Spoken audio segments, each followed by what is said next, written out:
میرا خیال ہے کہ میں صاحب کتاب کو بلا لیتی ہوں، بعد میں سلمیٰ آپا، نیلم جی اور ترابی صاحب بات کریں گے.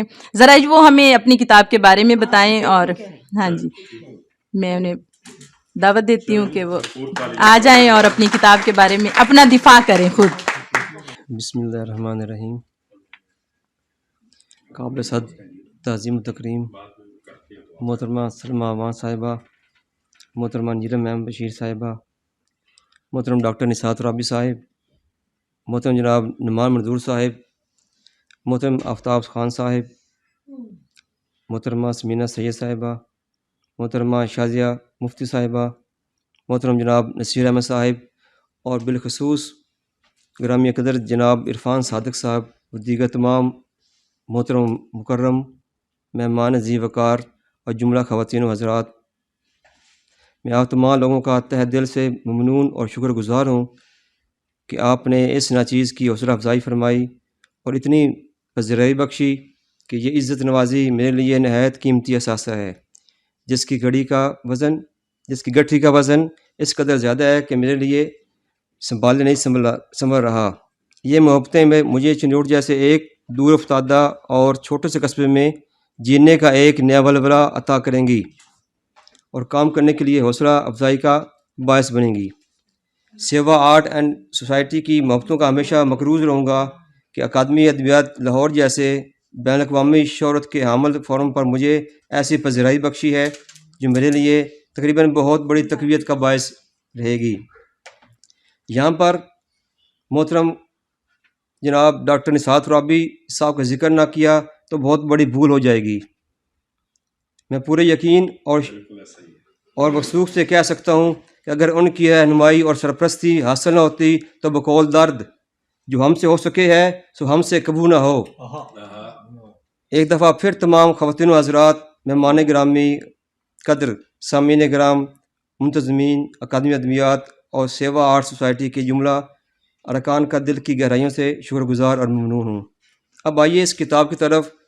تو اس سلسلے میں عرض ہے کہ اگرچہ تنقید کا میدان بہت وسیع، دقیق اور مشکل ہے، مگر ثابت قدمی سے چلنے والے منزل مقصود تک پہنچ جاتے ہیں. میں قطعی طور پر منزل کو پا لینے کا دعویٰ نہیں کرتا، لیکن اتنا ضرور عرض کرتا ہوں کہ میں نے جو محسوس کیا اسے پوری دیانتداری سے قلم و کرتاس کی زینت بنایا. میں نے کوشش کی کہ اردو ناولوں میں جہاں کہیں دیہی معاشرت کی عکاسی کی گئی ہے اسے کاغذ پر منتقل کروں.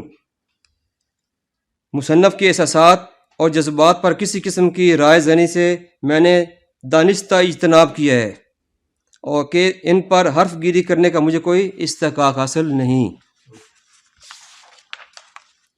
البتہ جہاں تک منظر کشی کا تعلق ہے وہاں پر میں نے اپنی رائے دینے سے گریز نہیں کیا.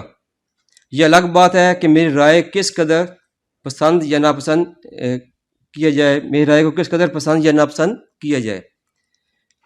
آخر میں ایک دفعہ پھر تمام مہمانوں کا شکریہ ادا کرتا ہوں کہ انہوں نے مادیت زدہ اور مصروف ترین دور میں میری حوصلہ افزائی کے لیے کچھ وقت نکالا. شکریہ.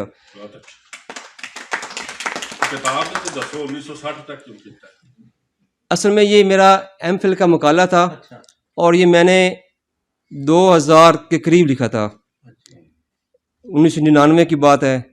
تو اس وقت ایک ٹاپر شبلی صاحب تھے علامہ اقبال یونیورسٹی میں، صدیق شبلی صاحب. انہوں نے مجھے کہا کہ ایک ٹاپک ہے یہ کوئی بھی نہیں لے رہا، تو اگر آپ کا پس منظر دیہاتی ہے چنوڑ کیونکہ گاؤں کا علاقہ قصبہ ہے، اگر آپ لے لیں تو یہ ٹاپک ٹھیک رہے گا. تو ان کے کہنے پہ میں نے یہ ٹاپک لیا اور میں نے دیکھا اس کے اوپر کتنا کام بھی نہیں ہوا. دیہی نقطہ نظر سے بہت کم کام ہوا ہے، شہری نقطہ نظر سے بہت کام ملتا ہے، لیکن دیہاتی نقطہ نظر سے ہمیں بہت کم اس کا کام ملا ہے. اس کو تلاش کرتے کرتے تو یہ تحدید اس لیے تھی کہ میرا ایم فل کا مقالہ تھا، پی ایچ ڈی کا ہوتا ہے یا اس کو پھیلاؤ تو بہت بڑا ہے، لیکن مجھے قوانین کا پابند بھی بنایا گیا کہ اتنے موضوع جو ہے اوراق سے زیادہ نہ ہونی چاہیے. تو پھر میں نے اس کو سمیٹا ہے، بہت مصر کیے میں نے. شکریہ جی. السلام.